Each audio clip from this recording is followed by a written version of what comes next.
நல்லா நல்லா நினைச்சுக்கங்க. ரதத்தோட போய் சேர்ந்து கொள்ளுன்னு ஆண்டவர் சொல்றாருன்னா, அந்த ரதத்தோட போய் சேர்ந்து கொள்றதுக்கான பலனை அவர் தருவாரா தரமாட்டாரா? பலனை தருவாரா தரமாட்டாரா? ஆனா நான் என்ன சொல்றேன்னா, நீங்க தயங்கி நின்றாதீங்க. இப்போ ஒரு உதாரணம் சொல்றேன். ஆபிரகாமை குறித்து வேதம் சொல்லுது. இப்போ லோத்து வந்து சோதோம் கொமோரா பட்டணத்தில் இருக்கிறாரு. சோதோம் கொமோரா பட்டணத்தை ஆண்டவர் அழிக்க போறாரு.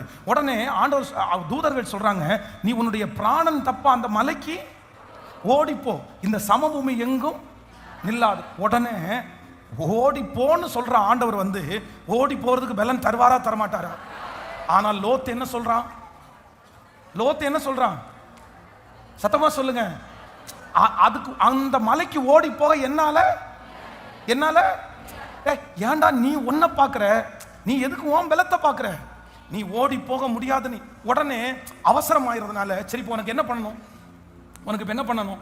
உடனே அவன் சொல்றான், இதை பக்கத்தில் இருக்கிற இந்த இடத்துக்கு நான் போட்டுமான்னு கேட்ட உடனே அடுத்த வார்த்தை சரி போன்னு சொல்லிட்டாங்க.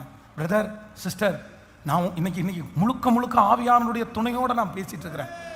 நீங்க மிஸ் பண்ணிடாதீங்க. இப்போ நீங்க 1000 காரணம் சொல்லலாம்.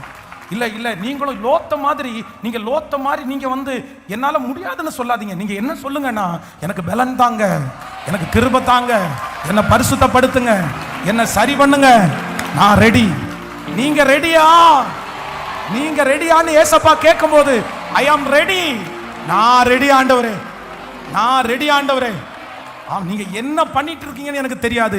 ஆனா இந்த 100 நாள் ஜெபத்துக்கு பிற்பாடு நீங்க பண்ணிட்டு இருக்கிற அந்த காரியத்துல ஒரு பிரம்மாண்டமான ஒரு மாற்றம், நம்ப முடியாத ஒரு மாற்றம், கிரகிக்க முடியாத ஒரு மாற்றம், யாராலையும் வர்ணிக்க முடியாத அளவிற்கு ஒரு மாற்றம். ஹல்லேலூயா. கர்த்தர் தருவேன் என்று வாக்கு கொடு.